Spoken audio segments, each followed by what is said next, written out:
Je vais lancer l'application en espérant que ça marche. Il y a des amis vraiment très gentils qui me disent que je fais des progrès, certes extrêmement lents, c'est ce qu'ils disent, mais progrès il y a, donc tous les espoirs sont permis. Et je vais de ce pas essayer de trouver la première page de ce diaporama. La voilà, la voilà. Donc c'est ce que disaient Morlaix à l'heure philosophique, Épicure et Lucrèce.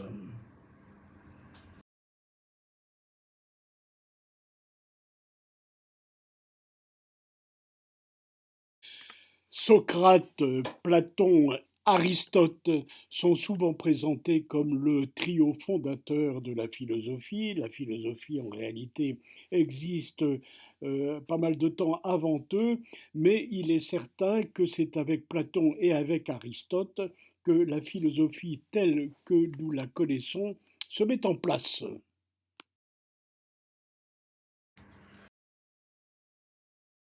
Comme pour tous les philosophes, il s'agit de bien situer aussi précisément que possible Épicure dans son époque et en même temps que la mort d'Aristote, à peu près au même moment, Alexandre le Grand finit également sa vie et il s'est emparé de la Grèce. C'en est fini avec Alexandre, c'en est fini de la période classique de la Grèce. Donc, Épicure ouvre ce qu'on va appeler la période hellénistique.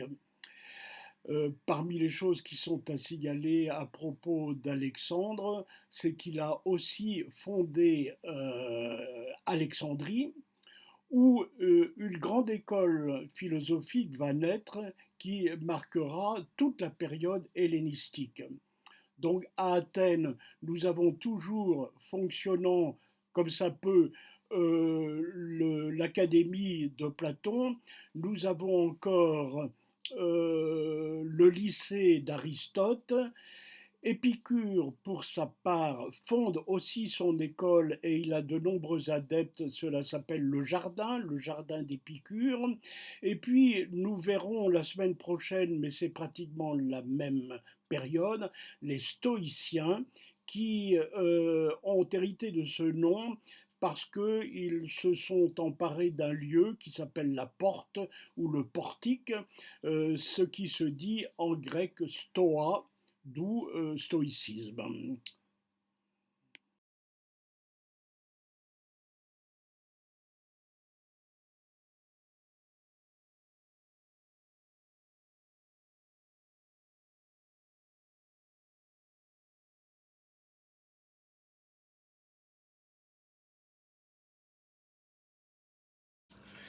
Les paragraphes de couleur orange sont les commentaires d'Olivier Legrand qui nous fait profiter de ce travail qu'il a fait et j'invite tous les participants à s'inspirer de la même idée dès que le cœur leur en dit.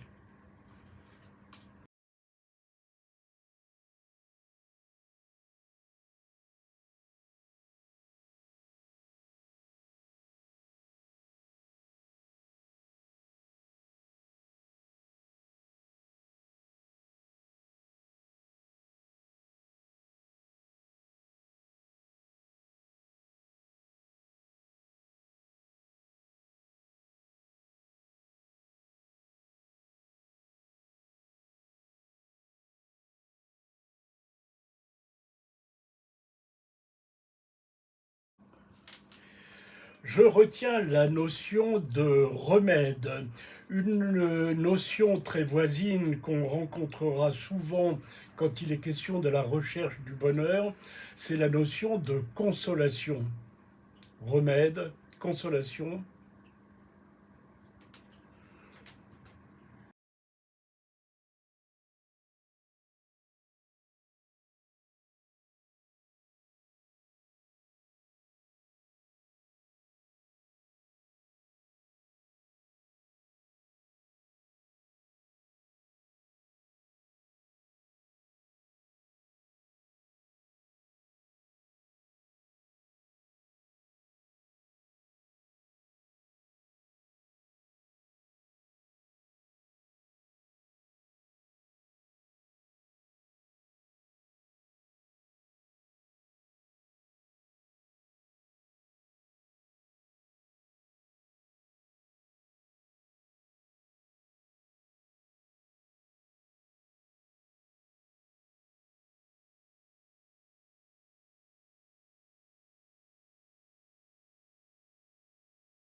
Je retiens la notion de remède, une notion très voisine qu'on rencontrera souvent quand il est question de la recherche du bonheur, c'est la notion de consolation.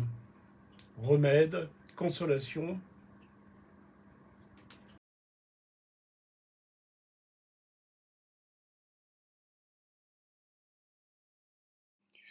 Bonsoir Catherine, bonsoir Arlette, nous attendons Patricia.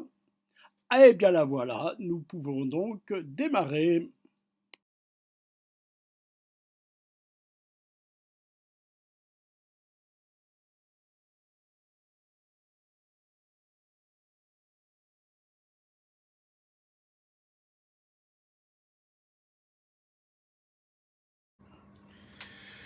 Comme pour la plupart des philosophes, je recommande toujours de lire la fiche Wikipédia correspondant. Je ne vais pas la lire intégralement et je vous invite à la parcourir surtout. Revenez-y à plusieurs reprises si vous en avez le temps. Ici, ce qui nous intéresse surtout, c'est sa morale.